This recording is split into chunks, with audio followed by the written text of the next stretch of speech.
Om Shanti. Today is Christmas Eve, if you are Catholic, and I think the Russian Orthodox Church also. There are many who celebrate the 5th of January. So there are different beliefs and importance given.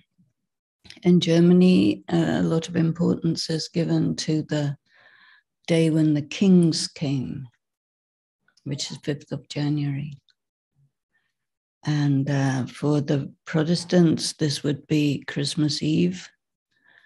And for the Catholics, Christmas is celebrated. But all of this is to do with midnight. So if you're before midnight, it's today. If you're after midnight, it's tomorrow. So yesterday we had, or day before yesterday, we had midnight. Does Shiv Baba come 1 minute past midnight? So, Om Shanti. 24th December. Sweet children, the Father reminds you that you were pure. And while taking 84 births, you became impure. So no one has any good reason to feel guilty about being impure. Is that right? It's impossible not to become impure. It's like getting old. Now you have to become pure again. This is the only period of time where old things become new. Question, what question does the Father ask you children who are becoming sensible from senseless? Sensible means you have information and senseless means you don't have information. So it would be better to say those who understand from those who didn't understand. And what effort does Baba advise you to make? And the answer is, children, I gave you so much wealth. You had countless wealth. Where did you lose all your wealth? How did you become insolvent? And in India, they would say we became insolvent because people took over our country and took our stuff, right? That's what everyone would say. But Baba says it was mostly through all this expenditure on religious activities. This is where the money went. So there is a debate between those two questions. But mostly what people think and what God think don't fit together. How did Bharat, that was the golden sparrow, become like this? The Father now advises you, children, make effort once again, study Raj Yoga, and become the masters of heaven. So how was it possible for India to get conquered is because of body consciousness in India. Otherwise, it would not be possible. But in India, people don't know about this, so they don't think like this. Om Shanti. Whom are you children remembering here? Your unlimited Father. Where is he? People call out to him saying, "Oh, purifier," don't they? And nowadays the sannyasis say, Patit Pavan Sitaram, thinking of Ram as the purifier. They mix up the Silver Age Ram with Shiv Baba, who is also called Ram. You know, the main deity in Egypt was called Ra, you know? So it's close. So that is to say, O purifier, that is, they say, O purifier of us impure ones, come. Your children understand that the golden age is called the pure new world And the Iron Age is called the impure old world. So impure means old and disintegrating. Where are you now sitting? At the end of the Iron Age. And this is why you call out to Baba to come and purify us.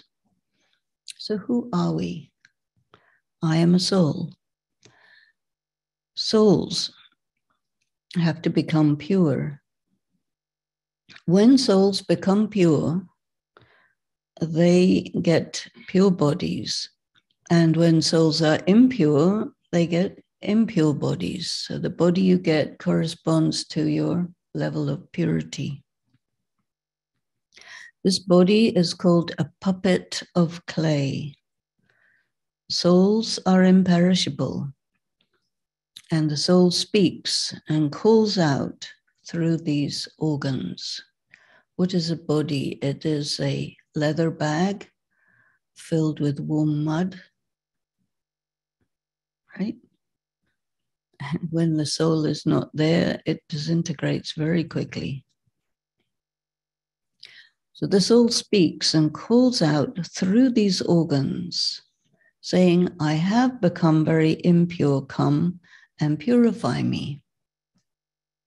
The Father purifies you, then Ravan, the vices, makes you impure. So you remember, Ravan is not just only the vices, but Ravan involves trying to attain power through use of weapons and also getting people to believe ideas which are not true.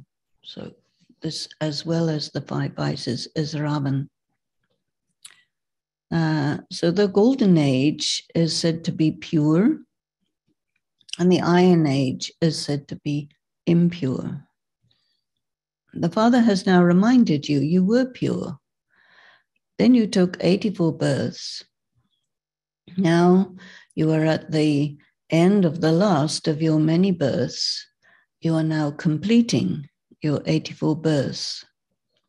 This is the human world tree, and I am its seed. You call out to me, saying, O Supreme Father, Supreme Soul. So I am God, the Father, the Liberator, and the Guide. And each of you says for yourself, liberate me, become my guide, and lead me to the world of peace, nirvana. Sannyasis also want to know how to receive permanent liberation. The world of peace is the incorporeal world from where souls come to play their part on the earth. Only souls, not bodies, reside there. And souls are there bodiless. That is called Shantidam, the world of silence, stillness, immobility, light. It is a viceless world where souls reside. The picture of the ladder has been explained to you children, showing how you have continued to descend the ladder. It took you 84 births to descend. 84 births are the maximum. Some even take only 1 birth. It could be all the way from 1 birth to 84 births. How many births have you had? You don't know. You assume 84. Why not? Souls continue to come down from up above. And the Father says, I have come to purify you. When children put the address on a letter to Baba, they write to Shiv Baba, care of Brahma Baba. Shiv Baba is the father of souls, and Brahma is called Adi Dev, the first created man, Adam. He's also Dada, the grandfather. The father enters Dada and says, "You called out to me, saying, 'O purifier, come.' Souls called out to me through their bodies." So the main thing is the soul. This is the land of sorrow. And here, people die like that suddenly. People have untimely death. Even small children die. There is no question of untimely death in the Golden Age, whereas here, people can die just anywhere. There are no such illnesses there. The very name is heaven. It's a good name. Whenever the name of heaven is mentioned, your hearts become happy. It is called the Golden Age, heaven, paradise, Vaikunt, Bahisht. The Christians say that 3,000 years before Christ, there was paradise. How do they say that? When do they say that? It is in the Christian Bible. They talk about God created paradise. And then after 1 week, he came out of paradise. It was very short. But at the end of the Bible, they say there will be paradise for 1,000 years. So the cycle of time in the Bible is 6,000 years, which is pretty close to 5,000 years. And they calculate that by the age of the people. So they write in the Bible, after this person, this one son, and this one son, and so on, so on, so on. And they calculate time by going through the descendants of Adam. And so this is how they know the time. They have 1 week, then they have time, because they say in the Bible that Adam and Eve were the first created people, and it took a week to make heaven. And then they say that Eve got an apple, and she gave it to Adam, who ate it. And this was called knowledge. And so they have this idea that if you have knowledge, it will take you to hell. Of course, here we say if you have knowledge, it'll take you to heaven. So it's totally the opposite. But they didn't say what kind of knowledge. And basically, it's something like knowledge of the body. And so when you have knowledge of the body, then you go to hell. When you have knowledge of the soul, you go to heaven. So that, of course, makes total sense. But it's not clarified in the Bible, the difference between knowledge of the soul and knowledge of the body. But anyway, it's very fast. They don't speak about any history of heaven. And then they fell down from paradise. So the depictions are falling down from up in the sky to down on earth and further into hell, further down. So for us, it would be a fall from soul consciousness to body consciousness. But they don't put it in those terms in Christianity. So this 3,000 years is the calculation all the way between God creating Adam and then Christ coming along. And then there is the New Testament. So the Old Testament is before Christ, and the New Testament is after Christ. Before Christ, there would be no Christians, right? The Old Testament is not Christianity. So in Christianity, you have, for example, I don't know about now, but in the Catholicism, they don't allow the people to read the Old Testament, only the New Testament. Yeah. So then the Protestants, I have a background in Protestantism, and they have the whole Bible. And the Old Testament, the Quran, and the Torah are very similar to each other because these are all Abrahamic religions. So this all came from Abraham. And then it divided Moses and Jews, and then Muhammad, Muslims, and then later on, Christ. The Old Testament and Judaism is the same time, or the same thing. It's all the same scripture, but people take the scripture some time ago, right? The scripture started with stories. And then every so often, the religions would have a conference and they would sit down together, the authorities of the religion, and then they would write the stuff. And they say, this is, so the Christianity, I don't know how all the other scriptures came into being, but in Christianity, they had two conferences. One was 300 years after Christ, the First Council of Nicaea. Then the Second Council of Nicaea was 800 years after Christ. And they decided what are the beliefs of Christianity at that time, and they wrote it down.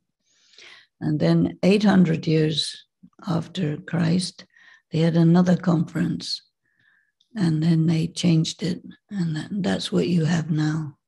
That's what all this corresponds, all these scriptures that we have, as far as I can tell by my research, the actual written scriptures that people use at this time were put together in the beginning of the Iron Age.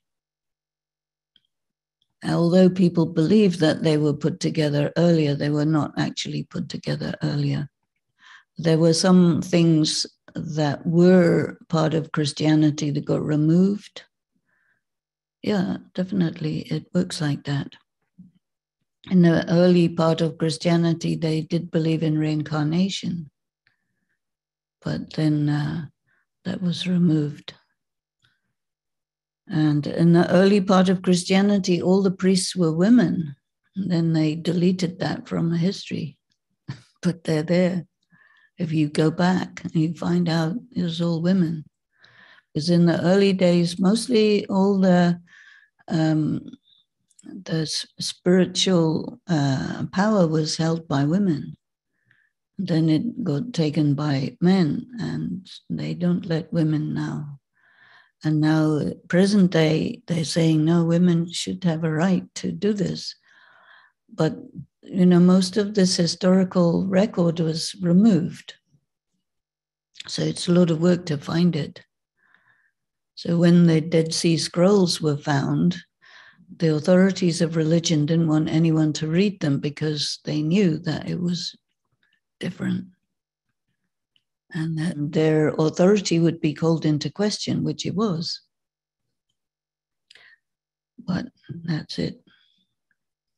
So religions, as Baba says, they go through the golden, silver, copper, and iron period. And as you can see on the picture of the tree, all the religions, which are branches from the trunk, original trunk of Hinduism, which emerged from the seed of Shiv Baba. So all these religions also, they branch out into small subdivisions. And so there is a lot of variation of concepts. And the one with the maximum differences is Buddhism. So the people of Bharat do not know about this, Christianity. This is because they have seen a lot of happiness, and they're also seeing a lot of sorrow.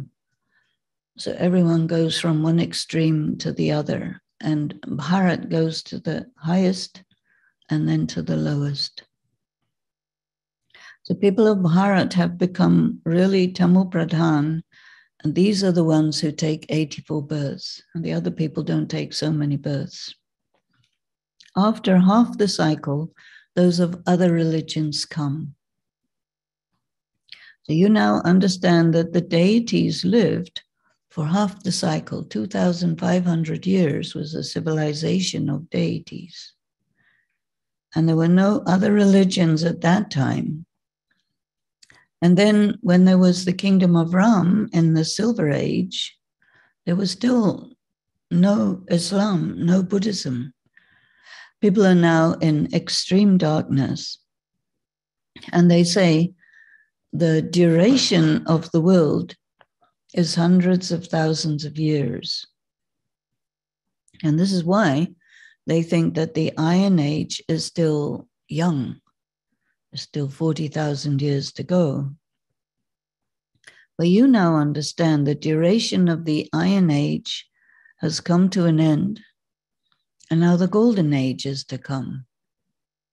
Therefore, you have come to the Father to claim your inheritance of heaven. All of you were residents of heaven, and the Father comes to establish heaven. So everyone will go home to Nirvana, the world of silence, and then, one by one, they will come down here as actors. A soul cannot speak without a body. So there, in the world of silence, because souls do not have bodies, they remain still. That is called the incorporeal world, the land, not the land, but the region of silence. These things are not mentioned in the scriptures. People created the scriptures. So on what basis did they create the scriptures? A combination of memories, inspirations, and things they figured out through their spiritual practices.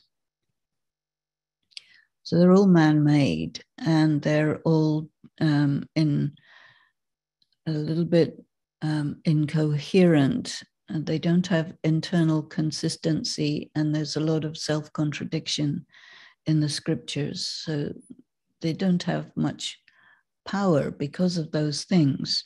And Gyan is completely self-consistent, and that is a very important aspect of its power.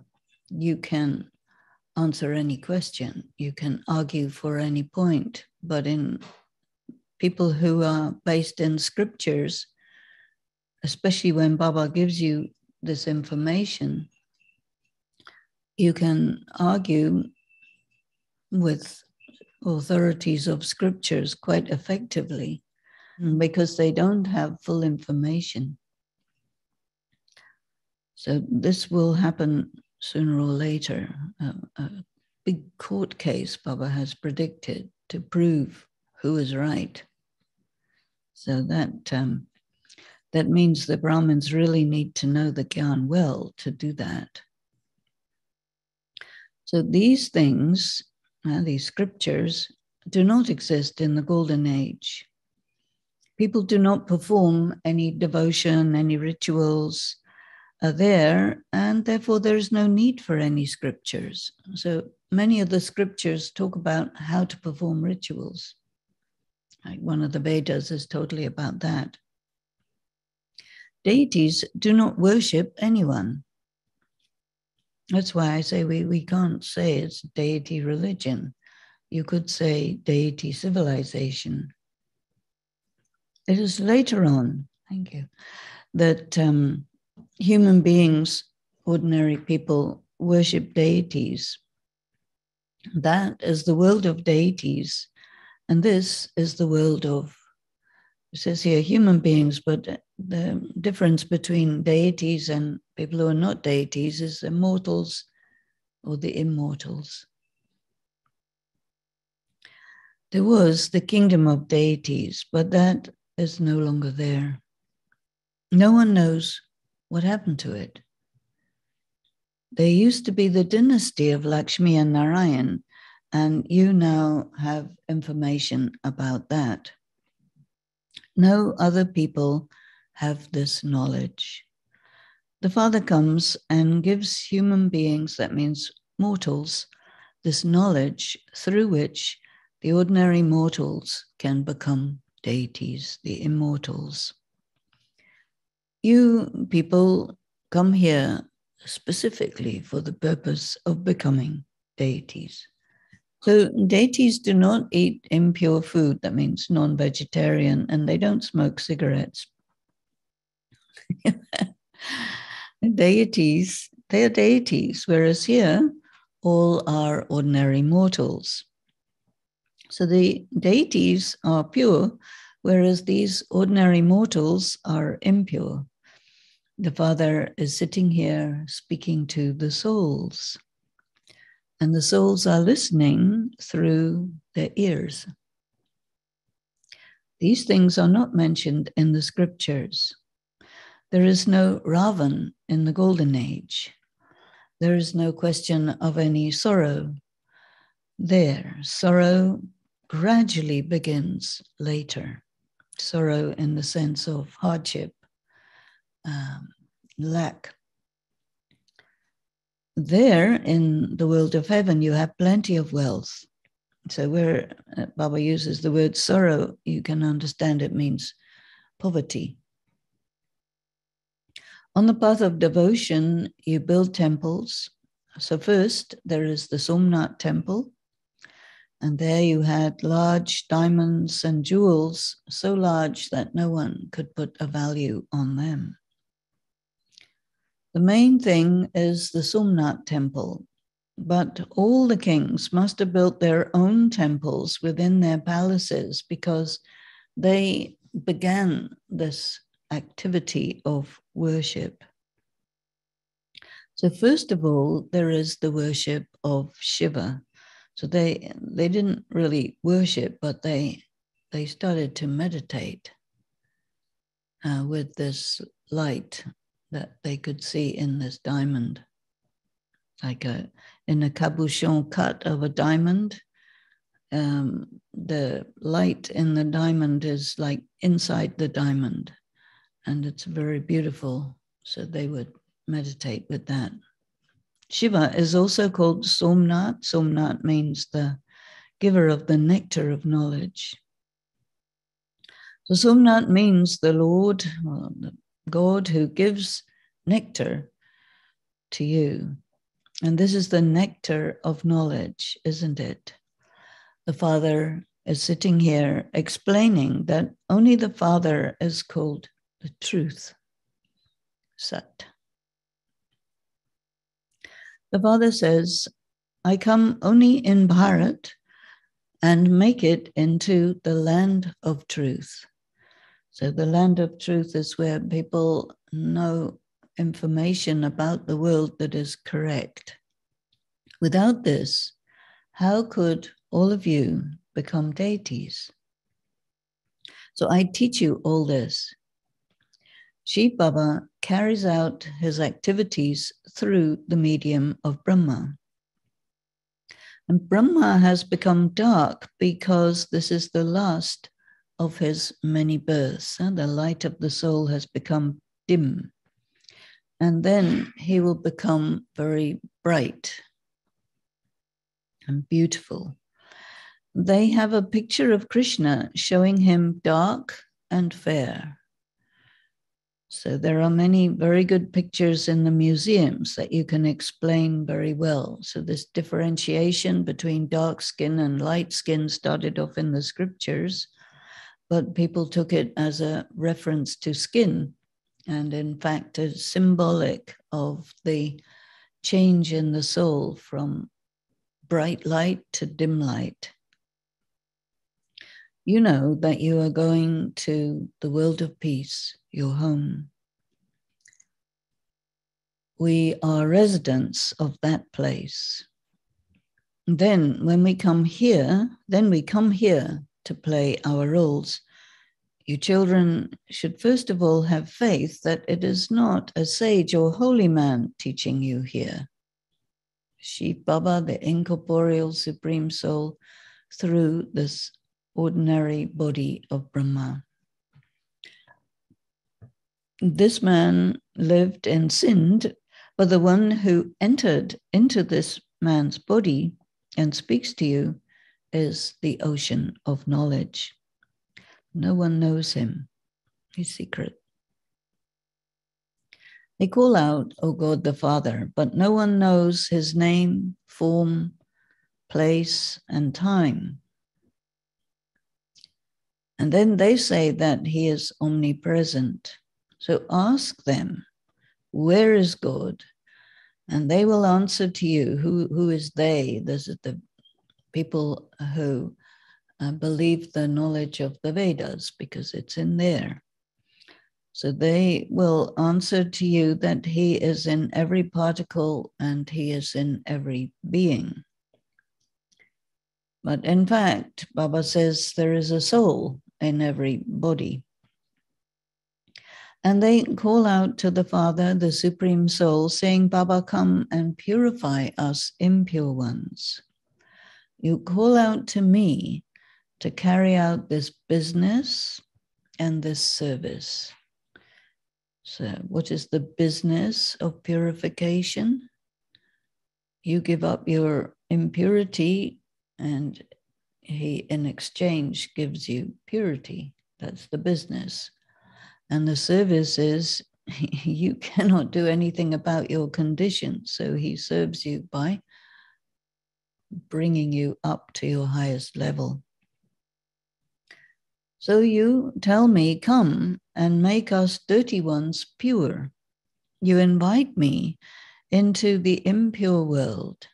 The Father never sees the pure world because he can only see with the eyes of some body, right? You can't see without eyes.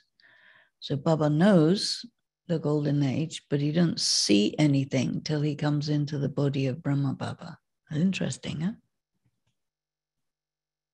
He has come to serve you in the impure world.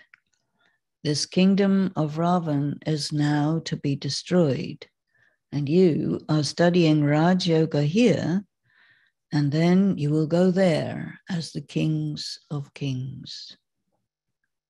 You have been made this countless times. First of all, there is the Brahmin clan. Prajapita Brahma is remembered, and he is also called Adam and Adi Dev. So in the Quran, he's called Adam. And the Bible is Adam. And Baba says, same person. You know. And I was telling you about Christianity and this idea, King of Kings, they use that in Christianity also. So in Christmas time, they say this Jesus was born to be King of Kings. That means it's Krishna, King of Kings, the emperor. So many stories of Jesus and Krishna are combined. And you cannot spread a religion without taking over what's already there. And this which is already there is basically what we call now Hinduism. But when Christianity was spread in the world, it was spread in that context. And so you take over whatever is there and absorb it into your new way. This is how it works. So there are many who come here and listen to this knowledge, and then they are influenced by Maya. While in the process of becoming pure punya atmas, they then become pap atmas, sinful souls. Maya is very powerful. Maya makes everyone into a sinful soul. Maya means that you come under the influence of sense perception, as well as the prevailing ideas, because it's not sense perception alone is not enough. It's the prevailing ideas that take you even more. So there is no single pure punya atma here, only in the golden age. Only the deities were pure souls, and when all become impure, then they call out to the Father. It is now the kingdom of Ravan, the impure world, and this is called a jungle of thorns. And the golden age is called a garden of flowers. In the Mughal gardens, there are first-class flowers. And you can even find uk flowers there. So the uk flower is a flower, it's a little white flower that they use for worship of Shiva that grows also in Mount Abu. And when you pick it, your fingers turn black, though it is a white juice that comes out like a dandelion. So no one understands the difference. Why do they offer the uk flowers to Shiva? It's because all the impure people come to Shiv Baba and then they get turned into roses. Do you have your thorns? Rose needs thorns, right? If the rose didn't need thorns, the rose would not also be such an important symbol. And the thorns are this establishment of boundaries. You don't allow your boundaries to be crossed.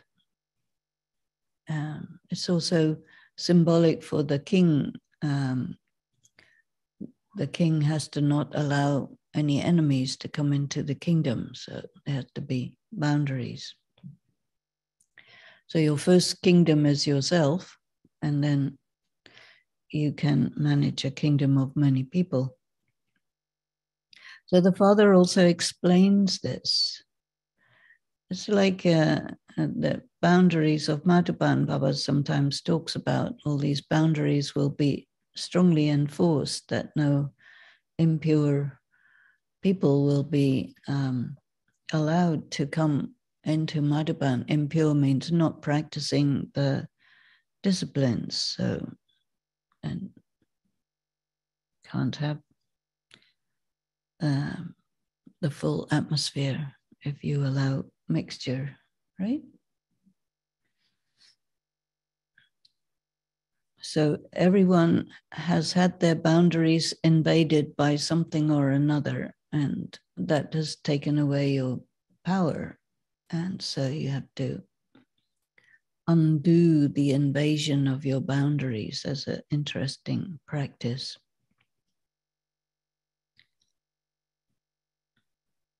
The Father also explains this. When I teach you, some are first-class flowers, some are jasmine, some are very fragrant, and some are still uk. That means they become. They're all number-wise. So they all start out as uk flowers. Everybody comes basic human, and some people develop well, some not. So therefore, this world is called the world of sorrow, hardship, poverty, the land of death. And the golden age is called the land of immortality. So the immortals live in the golden age. Only the Father creates the new world. And he is called the knowledgeful one. He is the living seed. He is called the ocean of knowledge. It is not that he knows what is in each one, that he is Antaryami. Antaryami means one who knows what's inside.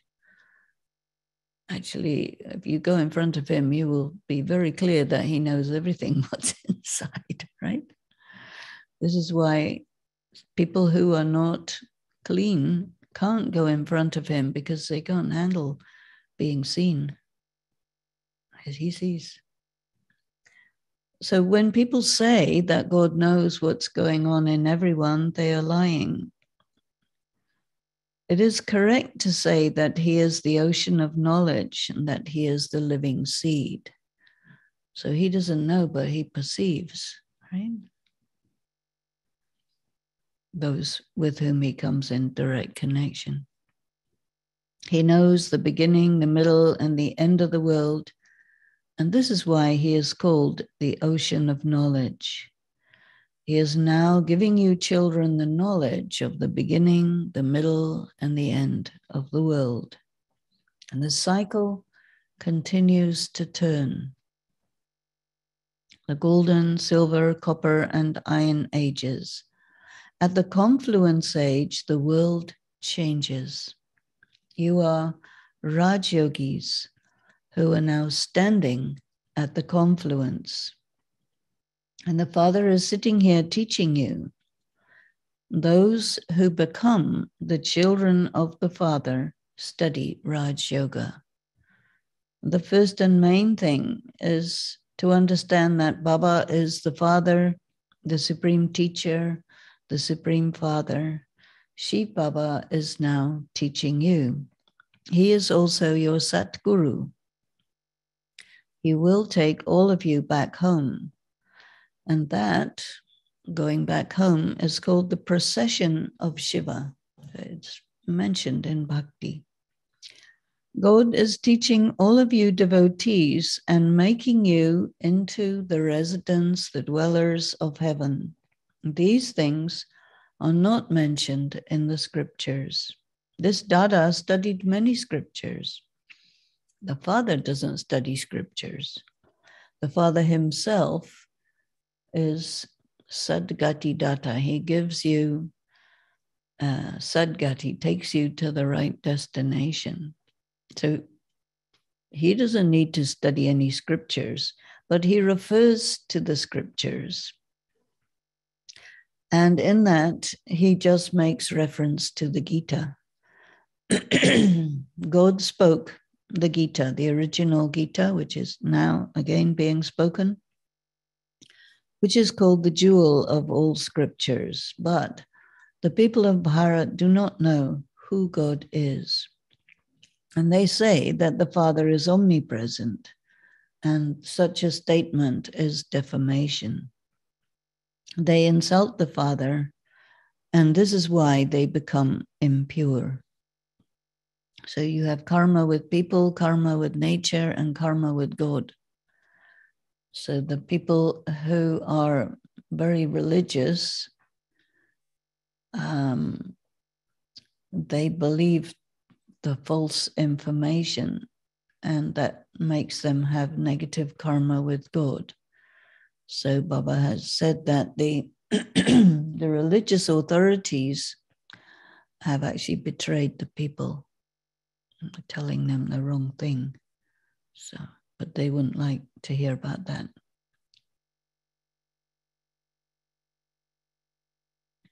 So, who will purify them?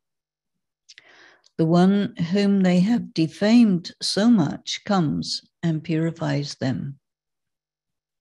It corrects the incorrect information so they can then think about God accurately. He says, I do altruistic service, nishkam. That means he doesn't get anything out of it. But I make you into the masters of the world. I myself do not become that. And in heaven, you do not remember me. There is a spiritual law. Everyone remembers God at the time of sorrow, and no one remembers God when they are happy. So you remember God from the Copper Age onwards. So this is called the play of happiness and sorrow. There are no other religions in heaven. They all come later. The Christians themselves say that heaven was 3,000 years before Christ, and there were no other religions. So in heaven, there are no religions at all. We souls were in the world of peace, and these things are not mentioned in any of the scriptures. The Father gives you Sadgati through this knowledge, which is called the Gita. So the specific purpose of the Gita is to make the mortals into immortals and to make the people in the world of conflict go to the world of heaven. So you call out to the Father to come and take you to heaven. Therefore, the old world must be destroyed. There will be many natural calamities and storms will come with a lot of force. The Father comes and makes you senseless ones, ignorant ones, into sensible, aware, knowledgeable. He says, I gave you so much wealth. You had countless wealth. Where did you lose all your wealth? The unlimited Father is asking you, what did you do with it? How did you become so insolvent? And you wasted your wealth for half the cycle, and so you became insolvent. Look at Bharat, which was called the golden sparrow, and what has it now become? So the purifier Father has come once again and is teaching you Raj Yoga. That is Hatha Yoga, and this is Raja Yoga. So Hatha Yoga, for example, the Raja Yoga that is described by Patanjali, this is called Hatha Yoga in God's eyes, and give to the 8 limbs of yoga. So this Raja Yoga is for both men and women, whereas that Raja Yoga is taught only to men. The Father says, now make effort and definitely become the masters of heaven. This old world has to be destroyed, and there is just a short time left. War will also begin. And when you reach your karmatit stage, and you are worthy to go to heaven, worthy in the sense of you're ready, then the atomic bombs will begin to be used. They will continue to manufacture them until then. Nevertheless, the Father tells you, children, continue to stay on the pilgrimage of remembrance. It is in this that Maya causes obstacles. Acha. To the sweetest, beloved, long lost and now found children, love, remembrance, and good morning from the Mother, the Father, Bap Dada. And the spiritual Father says Namaste to the spiritual children. The spiritual children say Namaste to the spiritual Father. For the essence for dharana, you are going to become deities. So your food and drink must be very pure. You must give up everything that is impure.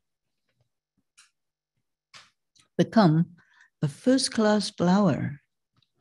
Become completely ready to go to heaven. Make effort to make your stage karmatit. So ready for heaven means all the old things of the Iron Age have to become dormant and wake up all the things for the Golden Age. The blessing is, may you be yog-yukt and yukti-yukt and become memorable through your elevated actions. To the extent that each of your actions is elevated, accordingly you will be remembered among the elevated souls. On the path of devotion, they chant the names, but here elevated souls are remembered to be quoted as examples of their virtues and their actions, right? Who do people remember in BKs? Dadi Prakashmani, Dadi Gulzar, Didi Manmohini, Dadi Janki, all these are memorable people. On the basis of your elevated action, you will continue to become worthy of being remembered. That means memorable. For this, you have to be yogyukt. And by being yogyukt, every thought, word, and action of yours will definitely be yukti-yukt. Yogyukt means that you are, your level of yoga is high. You're doing enough yoga to have that level of your power high. And when it's high, then everything that you do will be correct. And when your yoga level is down, then you can't do things correctly. So it's about maintaining that level. Such souls cannot have any thoughts or actions that are not accurate. And there is also this connection, a connection between your level of yoga and your karma. So in the Gita, in the 2nd chapter, it says the definition of yoga is skill in action. So this is what Baba's talking about. If you're yogyukt, you will be yukti-yukt. That means you will do the right thing, right time, right way. So we have to think about what exactly is yoga. A slogan, being an instrument with humility are qualifications of a true server. So there is this expression, nimit, nirman, and nirman. I can't make the difference in the pronunciation between the two kinds of nirman. Can you do it? There's nimit, instrument. And then nirman means without arrogance. And then nirman means you create. The word nirman, properly pronounced, means that you're a creator. And nirman means you don't have arrogance. So you have to think about the definitions of these things, because most people give definitions according to the Manusmriti, which is very different from definitions according to Gyan. So there is confusion about this. Because according to the Manusmriti, who has to be humble is the women, which means allow yourself to be downtrodden, and that's called humility, but it's actually not humility. It's enabling. And so humility is more like you're not motivated by a desire for recognition and acknowledgement and all the perks of someone who's in high position. So a person who's humble is not going to tell everybody how wonderful, marvelous, and fantastic they are. There are people who do that.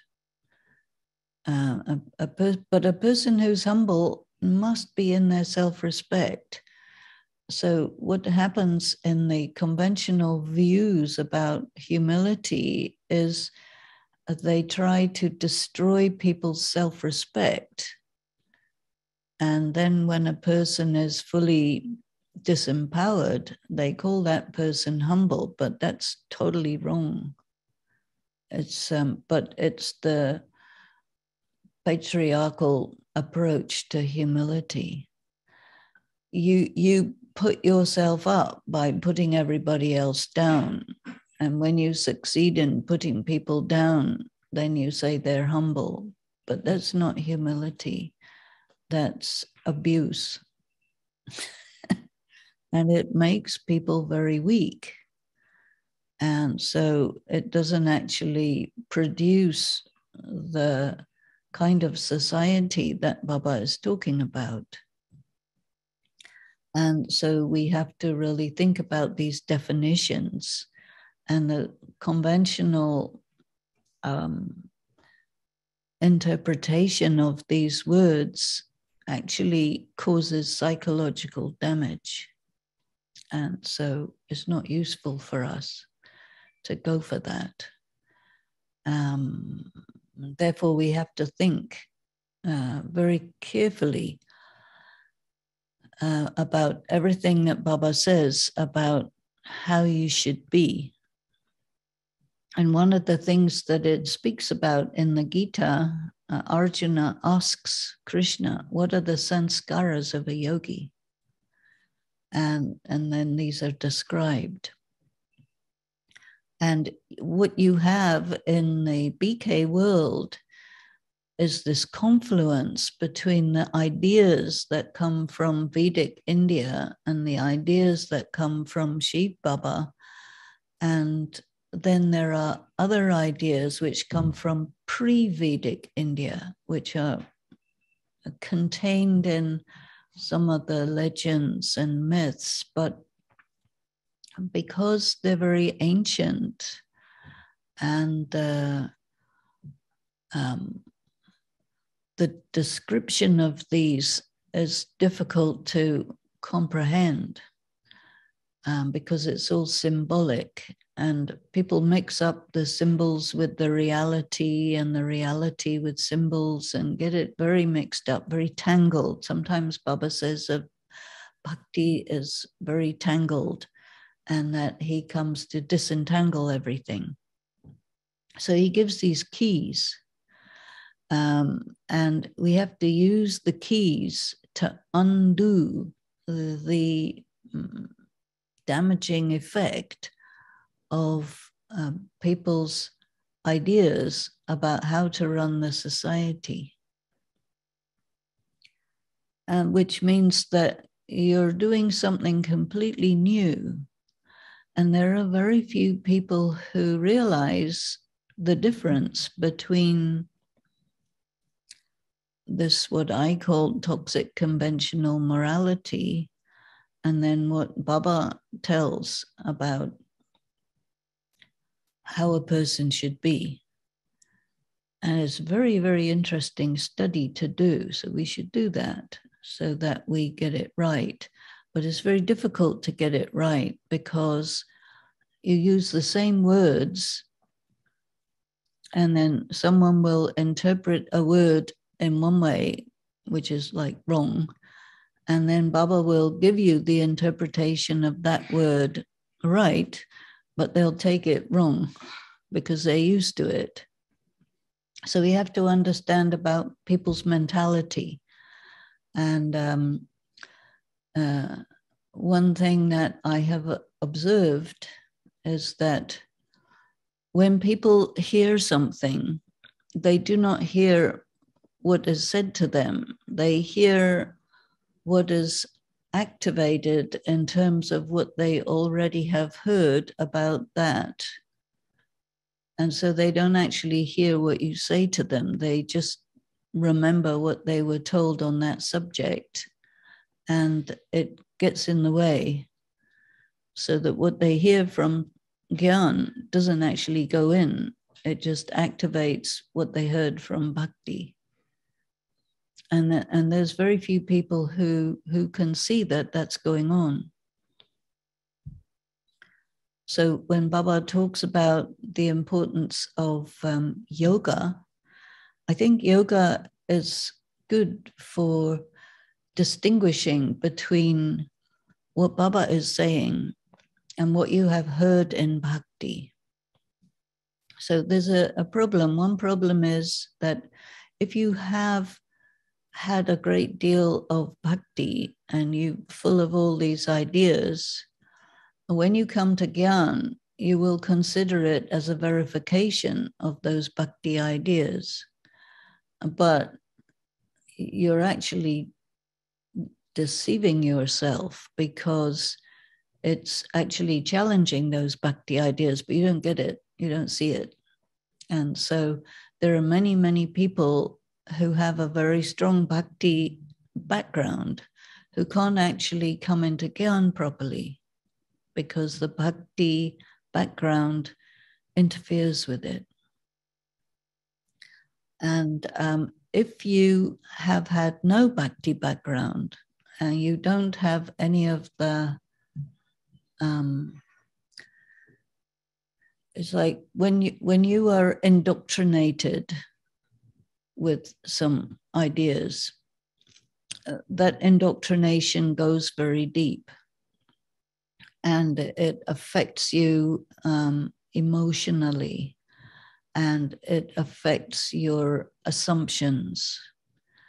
And if you have not had any indoctrination, then that part is not there. It hasn't been put into your system, your intellectual system.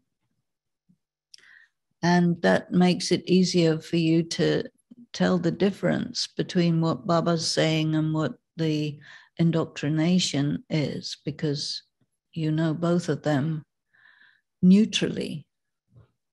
For example, if you are raised in a particular religion which tells you you have to believe this, and then they make you believe it, like if you don't believe it, that's a sin. And if you do believe it, then God will be happy with you. But they prevent you from processing ideas. So if you are prevented from processing ideas, then you're also prevented from processing jnana, because it works both ways. So to undo the indoctrination of bhakti, first thing you have to do is to be able to pinpoint exactly what the indoctrination is that you were indoctrinated with. And that's a very, very big majority of people who are raised in a religious way. And there are a few people who are not raised in a religious way. And the religious people believe, with or without any evidence, that people who are not raised in a religious way must by definition be sinful. And that people who are raised in a religious way must by definition be non-sinful. But the reality is, or the evidence shows, that it's not true. But if you are indoctrinated with an idea and you believe that idea to be true, to undo that is a big piece of work. And how yoga works in this is that when you have yoga means that you churn the knowledge very deeply to a point where your concentration on the knowledge gives you an insight. And that insight shines a light for you that there is a difference between what Baba is saying and the indoctrination, which up until that insight moment you didn't see. So then you see it. And once you see it, you drop it because you see it's not real, you see. And this is another reason why Baba says you should never tell people not to do bhakti, which by extension means you should never tell anybody that their interpretation of jnana is wrong, because they won't know what to do with that statement. But if you can see clearly, then you can see the extent to which other people can't see clearly, because you already passed by all that. It's a road. And it's a road which takes you slowly from not understanding something to understanding something. But if you don't see something, nobody can make you see it. And so why Baba encourages us to do this practice in this particular way is because it's like a method which makes it possible for you to have these moments of insight when you do the meditation accurately. And accurate meditation is represented very well in this picture, which I mentioned time to time, the 4 stages of yoga. where you have to take a theme from the Murli and meditate on it. You see, so most BKs do not do any of this. Most BKs take their bhakti prayers and whatever they learned in bhakti, chanting and mantras and all of this, and they transpose it over to Gyan, and they do the same thing. You know, sometimes in the Murli, Baba will say that meditation is not repeating the word Shiva, Shiva, Shiva, Shiva, right? So sometimes comes in the Murli. And why does he say that? Is because people do that. And he says, no, that's not. And then there are a lot of people who teach meditation. Okay, I'm a soul, you are God, you know, like that, very, very superficial. And then there's a lot of people, they sit there in front of Shiv Baba's picture and they expect some miracle to happen, and they will sit and wait until it does, which occasionally it might light up or something. And then they say, we meditated. And some people, they listen to meditation commentaries and they feel very nice after that. But none of those things is actual meditation, because you will not get this shifting of your consciousness through that.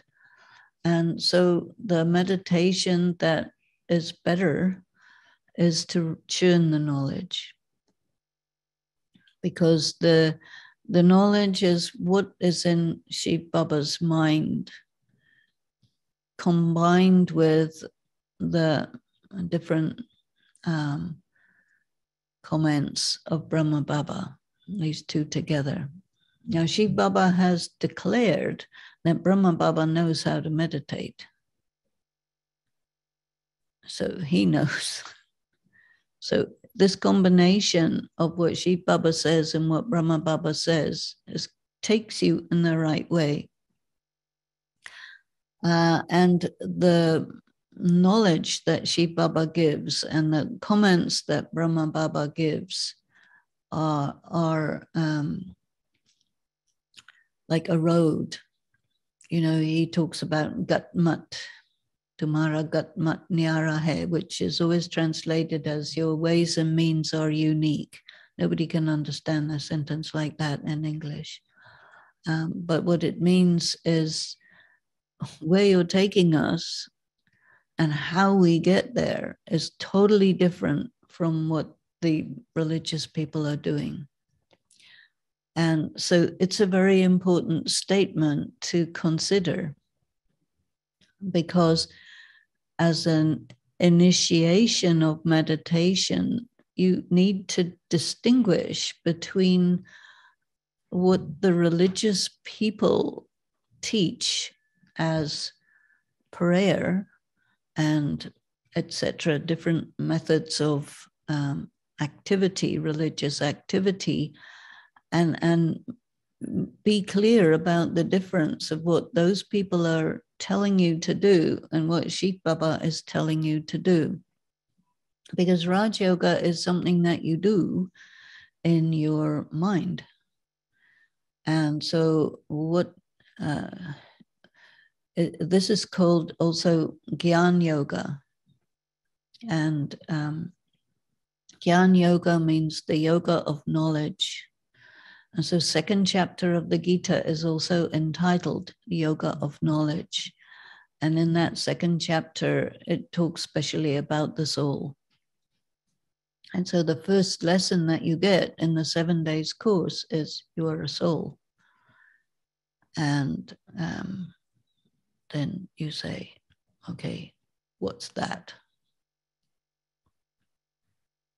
And some people, they feel stupid because they don't know what it is. Actually, they're very intelligent, because it's very difficult to really know what a soul is.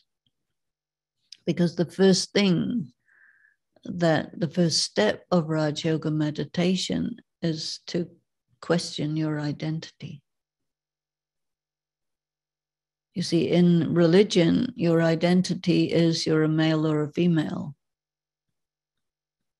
and you're a sinner, and you can't perceive God. That's what they tell you. You have to remember God, but you can't. But you have to. Shiv Baba says that's going to destroy your intellectual capabilities if you are taught like that. So he knows that it's indoctrination.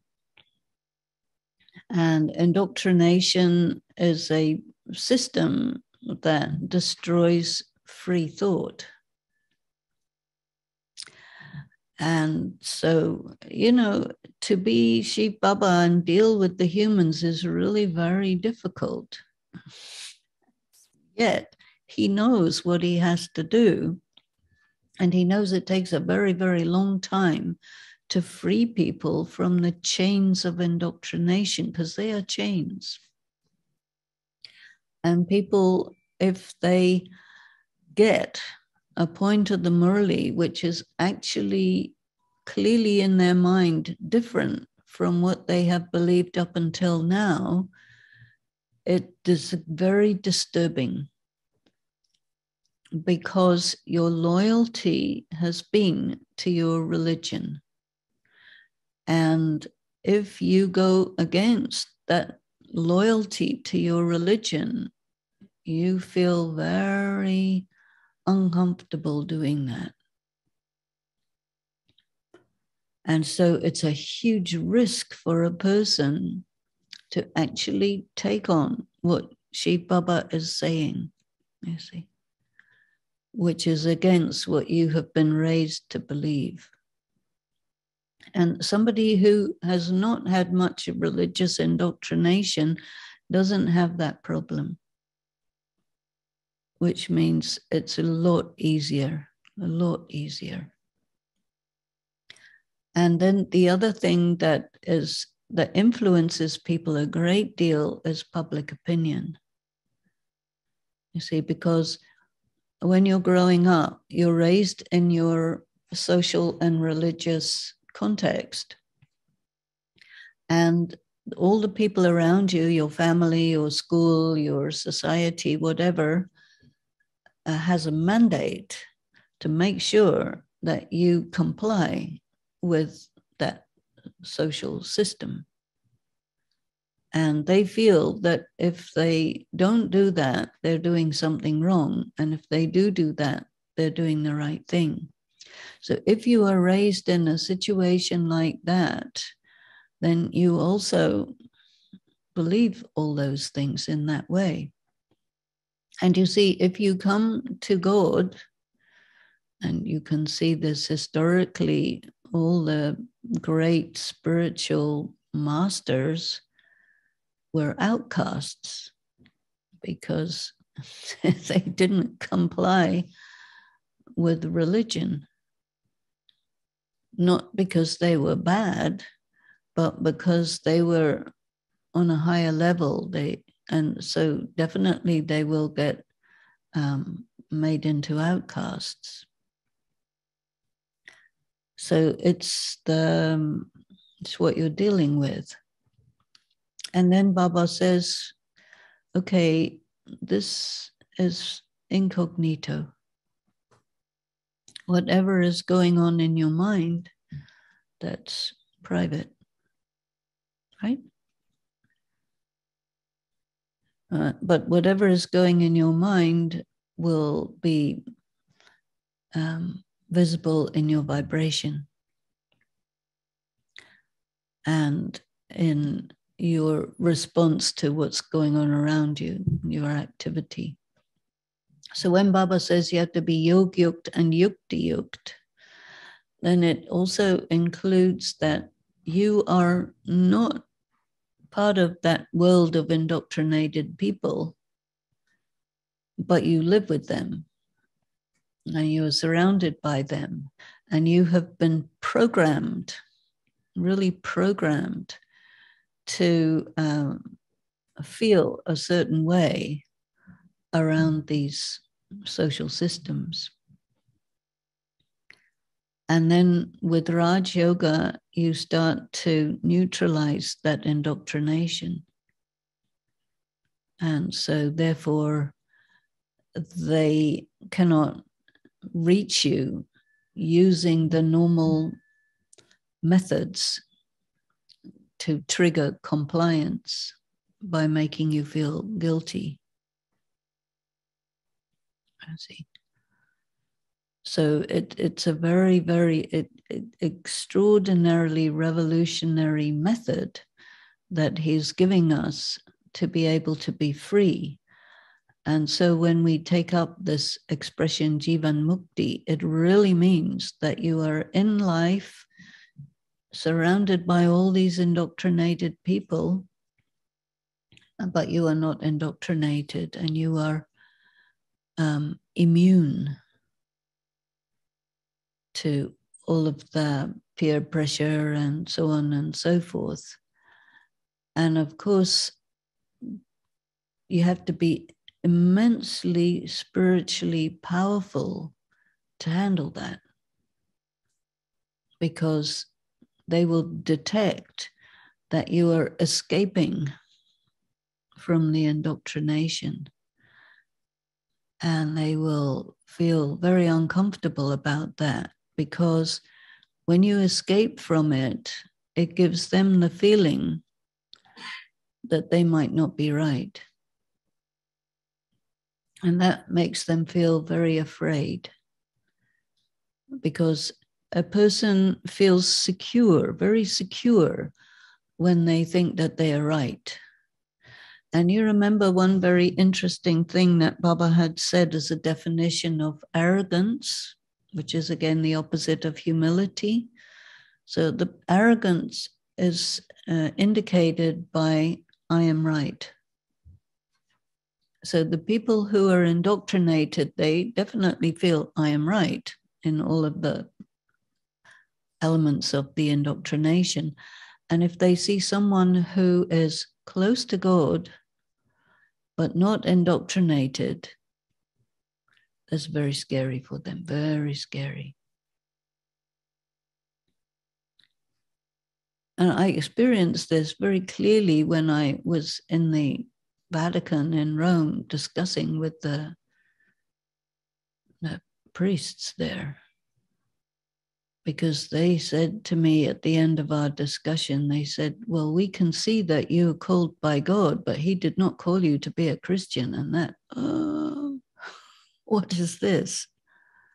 You know, very, very disturbing for them, because on one hand, they could see something, and on the other hand, it went totally against their beliefs. So, and that's their profession.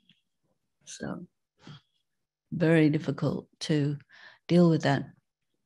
And so all of us will find ourselves in this kind of situation. The more your yoga is right, the more you have to be very yukti-yukt. Yukti-yukt is this ability to function in a social context where your ideas and everybody else's ideas are diametrically opposed, and that can happen a great deal within the BK world, because very, very few BKs, Daddy Janki used to say like 95% of BKs are not in Gyan, not able to meditate because of this. They will take their bhakti background and gyanify it, and they will continue that way. Nothing wrong, but it's nevertheless a context where these insights that you get through yoga will take you to another level. And the dadis did that. And people would be very clear that these are real good yogis. And because they were identified by Baba, and they were the first, and they were up there within the BK world, they could manage pretty well when it's a small world. But when it's a very big world, now it's become a very big world, then the quantity of real yogis is very, very tiny, and not necessarily in positions that are ahead, And so this is a very, very interesting context to work with, so that you carry your yoga forward very well in a context of people for whom you may be a cause of discomfort because you're really outside that indoctrination. Can you feel what I'm saying? So now I don't know the solution to it other than keep going. But I think what's very important is to notice where someone can succeed in diminishing you or disempowering you. And a lot of it has to do with this expression, humility. Because people who are indoctrinated will consider your spiritual power as ego. And they will give you a hard time about it because they will feel, I am right and you are arrogant. And if you think that they are right, you will allow them to diminish you and disempower you, and this will prevent you from moving forward, which means that they will succeed in their efforts. That's okay. But one fine day, you need to get to a point where you see it. Because once you see it, then you don't buy it. And when you don't buy it, you're immune to it. The people can tell you as much as they want how arrogant you are. You say, okay, well, you're welcome to your opinion, but it won't get in. It won't succeed in making you doubt yourself. And that means that you have become immune to that. You say that it's a kind of Maya because it's not true. So it goes under the section of Maya. When somebody accuses you of arrogance incorrectly, and you assume that you have to be humble in the way that they want you to be humble, which means that you have to give away your power and make yourself diminished and comply with that, then you're going against Shiv Baba. And he will say, okay, we must extend the kalpa, we must postpone the destruction until the BKs wake up, It's understandable. And yet at the same time, it's very important to think about this and actually achieve that kind of immunity to this indoctrination, because that's really karmatit, and that's what we're aiming for. So I have a question on the point which you made on the Vatican City when you were talking to the maybe priests there. So you mentioned they had a moment where they said like, oh, you are sent from the God or something. You're called by God. You're called by God. They said, you're called by God, but he didn't call you to be a Christian. Yeah. So that's disturbing to them because they cannot imagine, and these are Jesuits, they cannot imagine that God would call you not to be a Christian. God will call you, that's fine, but he will call you to be a Christian, because otherwise, if God calls you to be something that's not a Christian, yet you're raised in Christianity, that means that's the very scariest thing that could happen to them. Now, when you're afraid, it doesn't wake you up. How do you wake up? Is after you have got past your fear and taken a risk and seen that you took a risk, the sky did not fall on your head, then you can give yourself permission to open your eyes. But it's a big deal. It's a very big deal. But it triggered the possibility that it is possible not to be Christian and still be called by God. It's possible, but for these people whose function is to ensure that the whole world knows that everybody has to be Christian because that's the right religion. So that means it's very, very hard for them to take in that there is such a thing which is contrary to their assumptions, you see. And Baba has said that now all the conflicts will be religious conflicts, and you can see in your own practice, in your own environment, whether it's BK environment or your Lokic Hindu environment or whatever, this is the big thing. It's a very big deal.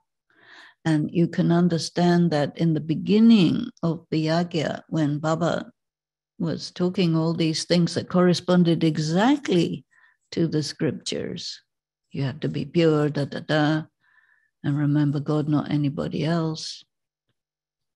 Yet, it went against the conventions, it went against the indoctrination, and they wanted to kill him. And the only reason he didn't get killed is because the British controlled the legal system. Otherwise, Om Shanti, no BKs. Because that community is strong. The same situation happened for Jesus. Who he got crucified by was the authorities of the Jewish religion, not the Roman political leaders. But the difference is the Romans said, you deal with it. This is your people. You deal with it. They didn't. But in India, the British said, sorry, not allowed. It's against the law. And so he left for Karachi.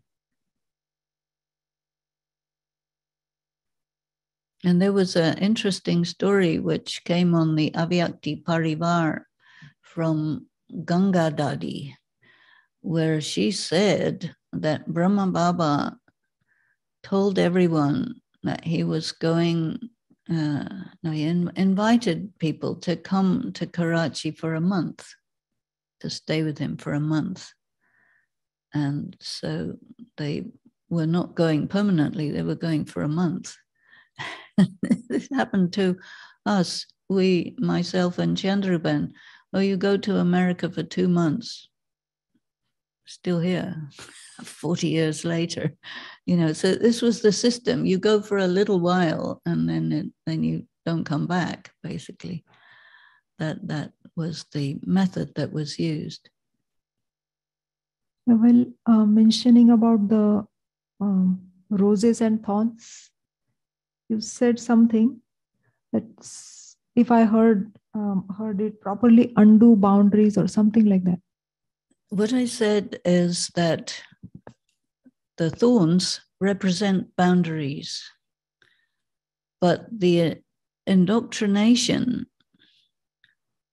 actually causes you to not have boundaries, and you allow yourself to be invaded.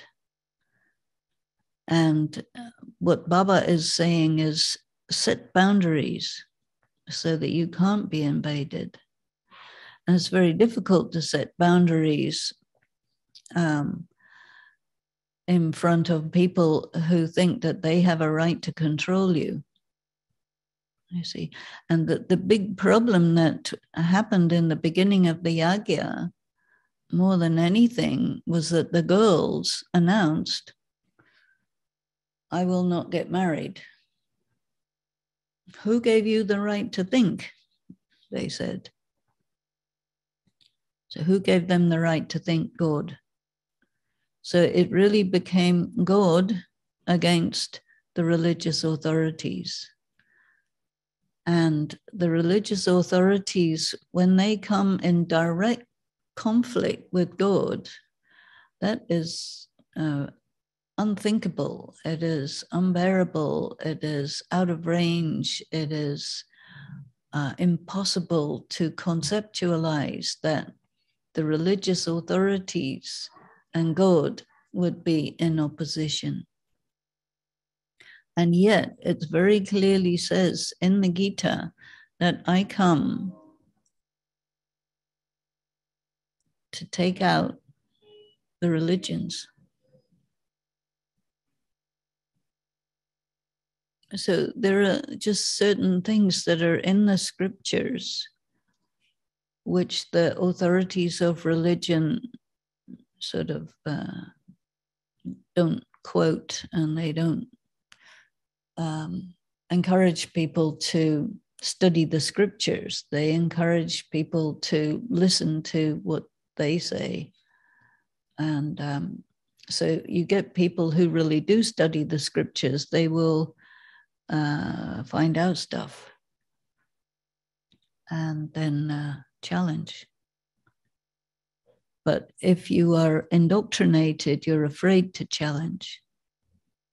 So why there was a problem between the Catholics and the Protestants in Christianity in the first place is because in Catholicism, they say that whatever the Pope says is infallible because he's the representative of Christ. And that if you consider that what he's saying is not right, then that makes you no longer a Christian. And then the Protestants said, sorry, the Pope is not infallible. And so they split, you see. And while I was there in the Vatican, they took me to the Vatican Library, where they have everything from everywhere, everything. And they took me right to the works of Martin Luther. And Martin Luther was a big, great scholar in Germany from 500 years ago. That was Martin Luther King.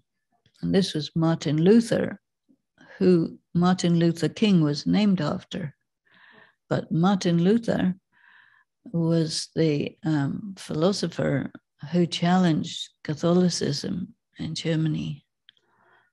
And he was saying he had many contentions, but one which is quite famous is that the Catholic Church does not have the right to sell absolution of sins in exchange for money. And whether the Pope says it or not is not right. So thank you very much, and Om Shanti. It means you pay money and then your sins will go away. Excuse me, that's not going to work. To the church. Ah, yes. One of Martin Luther's main objections was the sale of what was called indulgences. And indulgence was a document that stated that the person's sins were absolved, and that was in exchange for a sum of money. Well, you see, if you're religious and you believe the Pope is infallible, then you're not going to question it. And it was a very, very hierarchical feudal system in Europe at that time. And if you question anything of anybody who's further up on the ladder, you are finished. They will kill you. So what happens when anything goes from sato to rajo to tamo, you get these two things, the sexual misbehavior and the financial misbehavior. And so in Baba's yagya, there are rules to keep these two things in order. If you break these things, then you contaminate the yagya. So Baba says, no, we can't break these things. Right? Because everything is supposed to go down, golden age, silver age, copper age, iron age, but in confluence age, it's supposed to go up. You go from tamo pradhan to rajo to sato pradhan, but it means that you're going against a very, very substantial force, which is sending you to tamo pradhan. So if your yoga is not adequate, you will go down. And if you don't know how to do adequate yoga, you don't even start going up. So it seems to me very helpful if we understand how to do adequate yoga, and then you have to get a lot of strength to do it, because you have to resist. One thing is this weight of your sin, which I pressure, then the weight of everybody else's sin, which is a very big pressure. Then you have the weight of the indoctrination, which is a very big pressure, and, you see. So you have to be stronger than all of that. And Shiv Baba says that I do have enough strength to give you to be stronger than all of that, but you have to also be strong enough to get it and hold it and maintain it and sustain it. And that is not called very easy. But I don't know. I'm telling you these things so that you can see that it's quite a serious practice. And when we want to have hundreds and millions of BKs, you can't expect that many to do this practice at that level. So Baba says there are roses, jasmines, other type of flowers, and uk flowers. And so it is like that. But then you ask yourself, okay, at which level do I wish to practice this? And then at which level am I able to practice this? And then to increase it, what is needed? And that's really the thing. Does indoctrination happen only through religious beliefs or through societal beliefs, family beliefs? Well, I think that religious beliefs, societal, and family is all one thing.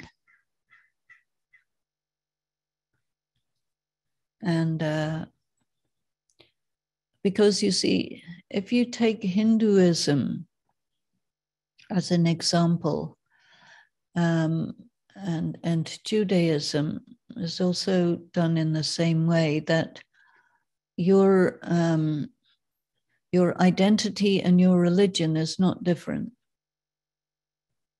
Your society is according to the way. And in Christianity, there's more possibility for a difference between your function in the society and your religious identity, a little bit more difference. But in Hinduism, in Judaism, in Islam, you can't. Because the pressure from the religious authorities to be that is very, very strong. In United States, where we are living, there is a law which says a church and state have to be separate. And in France, there is that law as well. And in England, the head of the church is the queen or the king. It's called Anglican religion. So it's like that. And then Germany, the southern part is very Catholic. The northern part is very Protestant. Martin Luther was the northern part. And in Italy, Catholic. In Spain, Catholic. Poland, heavily Catholic. Russia, Russian Orthodox, you know. And during communism, there was no Christianity. But with Putin, it became strong Christian, Russian Orthodox. So the and what Baba tells us is he's creating the Lakshmi and Narayan double crown, the religious authority and the political authority in one hand. And in the United States, they made this law, and in France also, because it's too dangerous because the people at the top are corrupt. And if you have the corrupt people holding the political and the religious powers, then that is the most extreme form of tyranny possible. And that's unacceptable. Yet, in United States, there are many politicians who say this is a Christian country. Actually, that's an unconstitutional statement.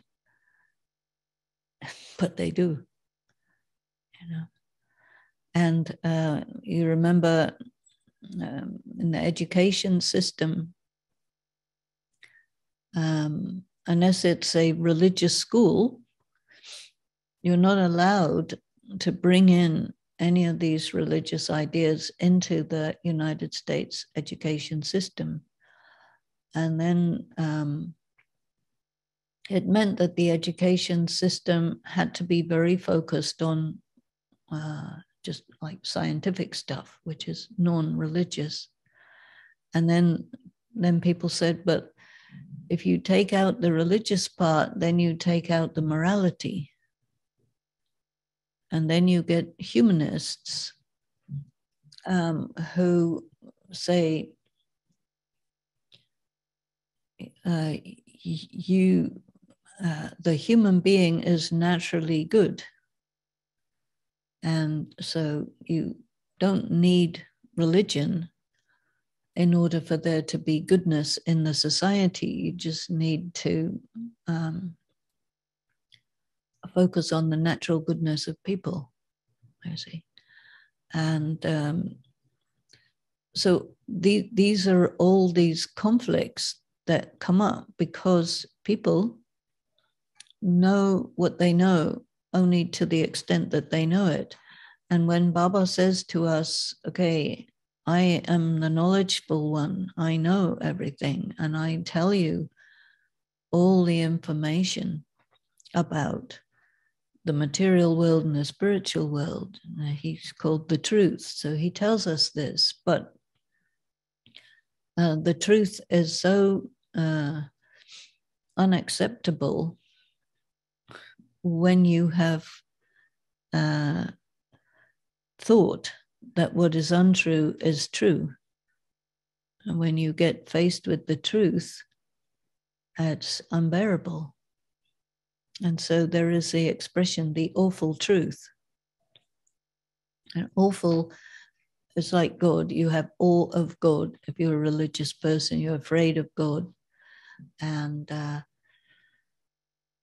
so it's a very difficult situation for people to find themselves in. And every BK will hopefully find themselves in that situation, because then you have to make a choice.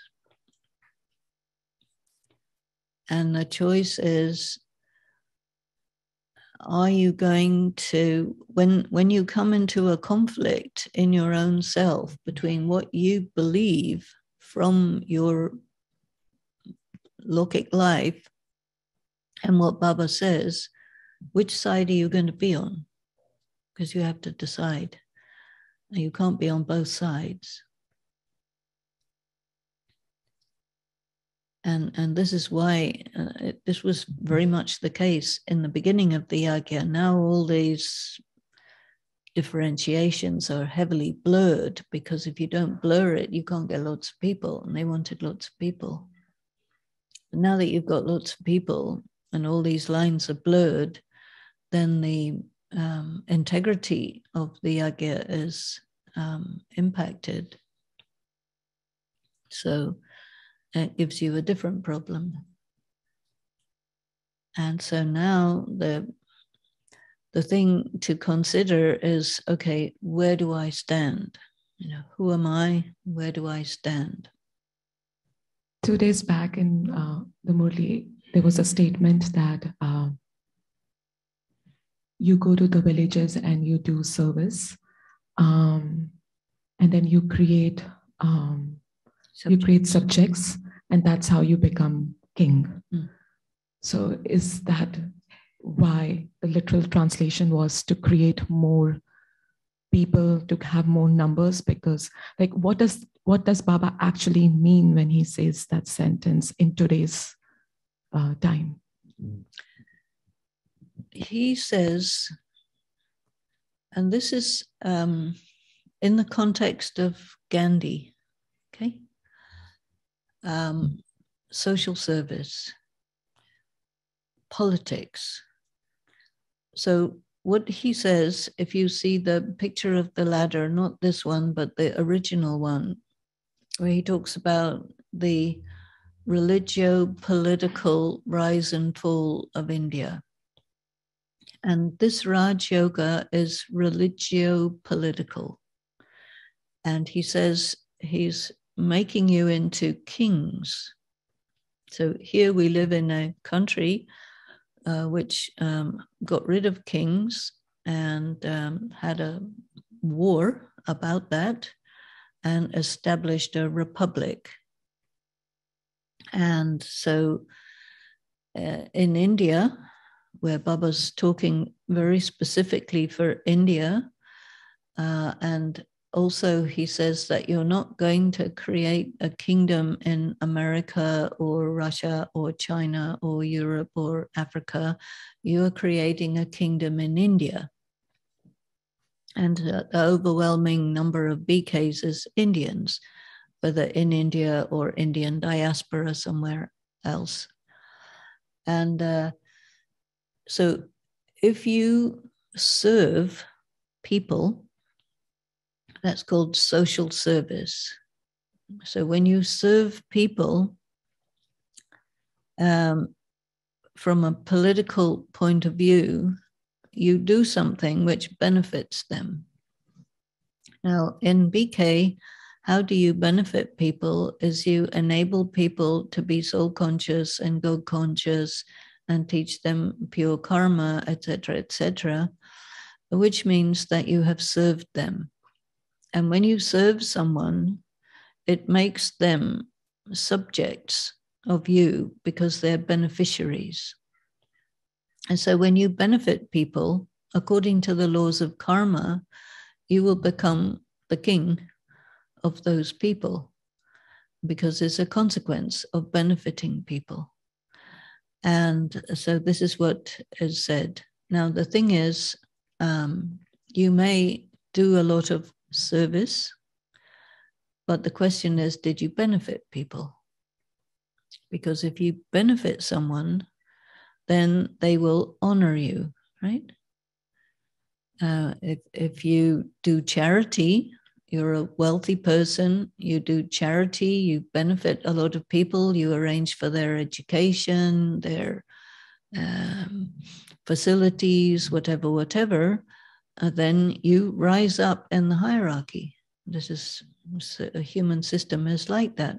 So whoever benefits becomes the king.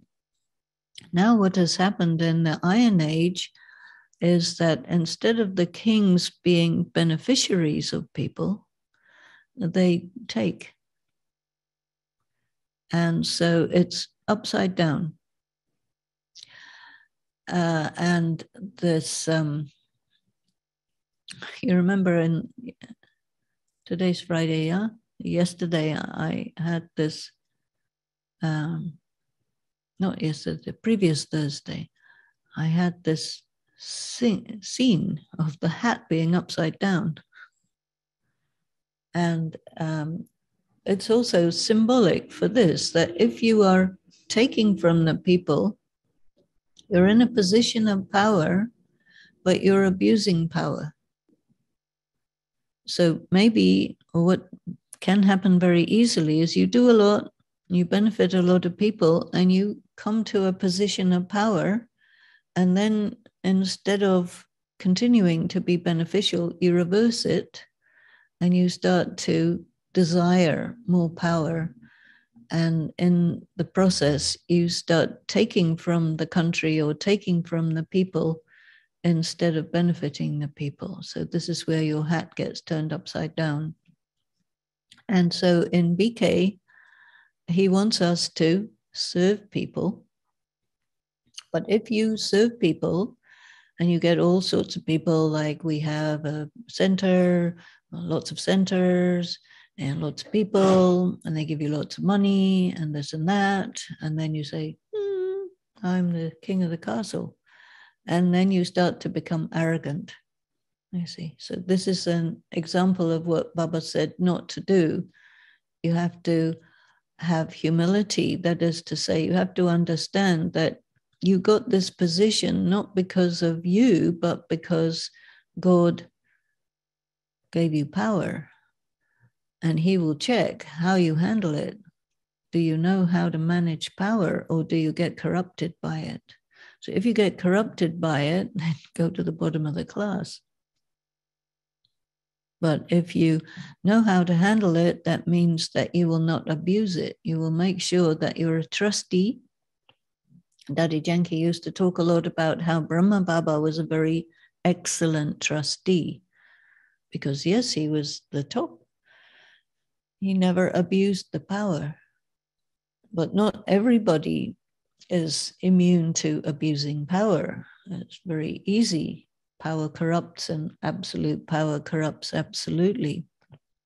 So when you're in a position of power, and Shiv Baba tests his children who he wants to make into kings to see who is going to be a tyrant and who is going to be, the very good king, who is the provider, the defender, the protector, the one who ensures that everybody has what they need. That is a good king. But somebody who just wants to be up, up, up, and everybody else down, down, down, that's not a good king. And so among all the people who are candidates in the University of Spiritual Knowledge to be kings, he will see who understands what is a king and who didn't get it right and got corrupted. And then he will grade accordingly. And this is why he says that in the end, when all the results are out, there may be some surprises. Because you may get someone who's in a physically high position, but they have abused their power, then they would take a low position. Or someone who is just going along simply, but they're doing everything correctly, and they pass with honor, they get a high position. Yeah, Latin was only allowed to be learned in the Catholic Church by those in positions of power. Exactly right. They put everything into Latin, all the scriptures. They made all the services in Latin. Nobody could understand. So the priest had absolute power, and everybody else was blind faith. And that's called indoctrination. So yes. The translation of the word nimit in one word, it is translated as instruments, but do you have another word? Another. Well, I mean, these terms that Baba uses, we have to think about. When they first come up, they get translated. And so the translators will think, how shall we translate this word? They will meet about it and they will say, okay, this is a good translation. And then it becomes fixed. But nevertheless, the word nimit is something that you can sit with. You can look through the different dictionaries, because you see, in those days, there weren't dictionaries. Now there are. And so you can go onto the internet. There's one that I find quite good, Shabdakosh, sorry. And there they give you a lot of alternatives for the individual words, because translation has to take into consideration the context where this word nimit is used. You know, in BK nowadays, they use the word instruments for coordinators, you see.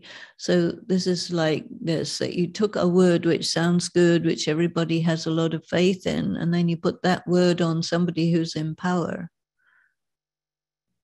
who may or may not be what that word means. And in that way, you change the meaning of a word by usage, you see, because language is dynamic. And that creates a problem, because people will use words to their advantage and somebody else's disadvantage. And they also avoid accountability. And so this is always a problem, always. And therefore, meditation means you think about it deeply. So what is the meaning of instrument? You see, nowadays, instrument has come to mean the boss, but that's the opposite of what it actually means. But you see how the meaning of the word is changed by the usage. And so if it goes to the opposite of its original meaning, then part of thinking about it is to go back to the original meaning. An instrument means that if you're a musical instrument, like a violin, for example, now violin doesn't play itself. The violin is played by the player of the violin. So this word instrument refers to you have made a contract with God that you've invited him to use you as he wishes, and you will not interfere in that. That is instrument. And I don't think one word will be a good solution. We have to give a description of what it means. And so these days, people use the word manmat when you are using your own ideas instead of Baba's ideas, but that's not actually the meaning of manmat. So all these words that come to be jargon words have also changed their meaning because of usage. And people use these words to amplify their convenience. And that's just human nature. Human nature is like that, but we're trying to have divine nature or something like that. So anyway, the context is all the time trying to take us away from this essence. And every so often we have to really think about it. Nimit Nirman. and then Nirmal was arrogance? Not No, one of them is arrogance. One of them is creator. Yeah. One of them is humble. Ah. Okay, so if you are an instrument for Shiv Baba, then creation will happen. Because he's the creator. He wants creation to happen double quick, you know, and BKs are real slow. That's the way it goes. Well, are you moving as fast as you would like to? I don't see anybody saying yes, because there's so much resistance, so much. And Shiv Baba says, let's go, cycle is finishing, come on, come on. And we say, yeah, right, we will. Yeah, we're getting old, you know. That's right. Okay, there's one. I'm struggling with the information that the Golden Age, we will not remember having companionship with Shiv Baba and that he's our source, but we forget him once we've been purified. Does not seem very pure. Well, I can't figure out how to ask a question about what I just wrote above. Maybe you can address my thought, though. Yes, definitely. Let me know who I'm talking to. Jennifer. Hello, Jennifer. Well, this is, I think, a very interesting example of how our background creates assumptions. For example, if somebody has a background of Christianity, in Christianity, the idea is God is in heaven, right? And so if God's in heaven, then when you go to heaven, you go and you spend time with God, and then there's lots of angels along with God, and that's heaven. And then Sheep Baba says, well, you know, the thing is this, that I actually only go to hell. But nobody imagines that if you go to hell, you'll find God there, because when they go to hell, they find godlessness, you know. But then he says, well, I'm the one who's famous for establishing heaven, and I establish heaven at the end of the cycle when it's really hell. And also he mentions this law, which is there in Hindu spiritual information somewhere, that you only remember God when you're in trouble, which is pretty much the case. And so people remember God because he gets them out of trouble. It's a last resort. And then he sends us to heaven and says, okay, you go to heaven, but once you're in heaven, you start the process of decline again. And he cannot go there, because if he would go there, he would also decline. And then by the time you get to hell, there'd be nobody to bring you up. So he has to stay out of the cycle. Otherwise, he cannot do his work. So his work is to come at the confluence age at the end of the cycle, take everybody, purify everyone, take out everybody's sins and all that, and put them in heaven. And then he says, I go in retirement because I've done my job. And I wait until the Copper Age, where the devotees start to ask for him again. And then he gives some response, but he doesn't actually come until this time. So the ideas in Christianity about God and all the Abrahamic religions about God being in heaven is actually not true. And then if you tell them there's no God in heaven,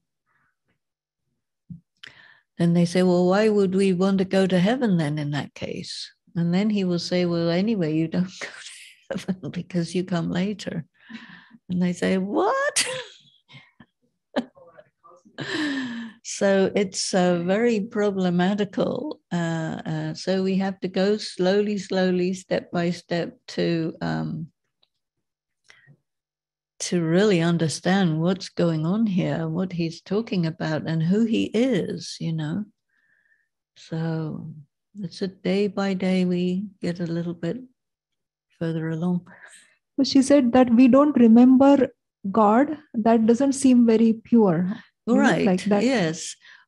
We don't remember God, but we are very pure. It may not seem very pure, but it's like, it's not about whether it's pure or not. It's that he's telling us something that nobody had thought of.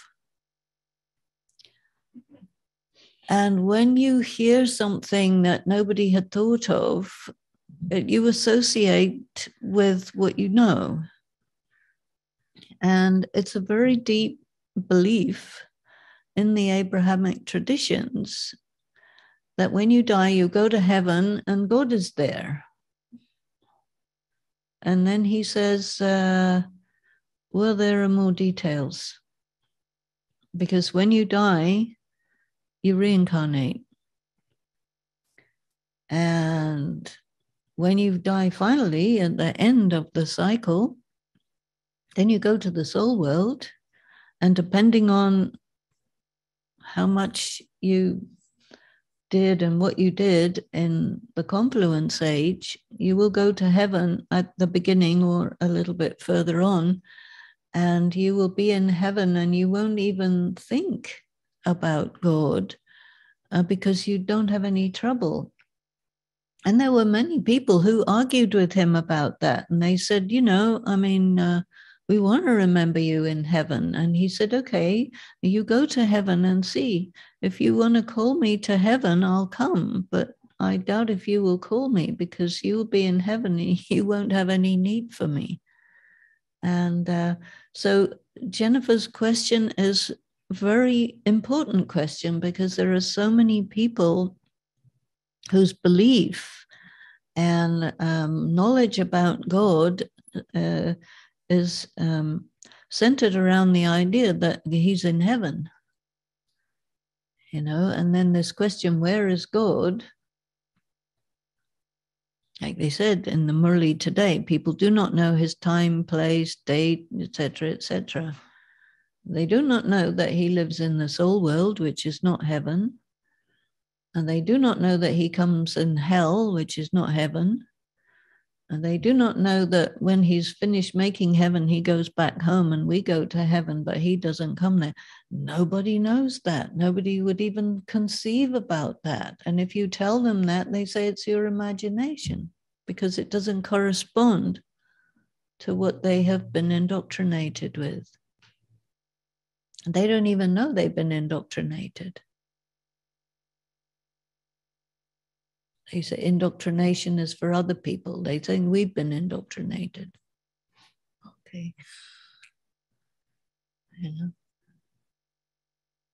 So doctrine is a belief, and based on, you have to see what it's based on. It's based on inspiration or some scripture or something, they came up with it. Yes, Jennifer, it is a huge shift. To be absent from the body is to be present with the Lord, is, definitely a reference to meditation, being in the soul world. Absolutely right. Okay, we've gone way past our time, so you better stop, right? Or, yes. So, what an amazing Murli.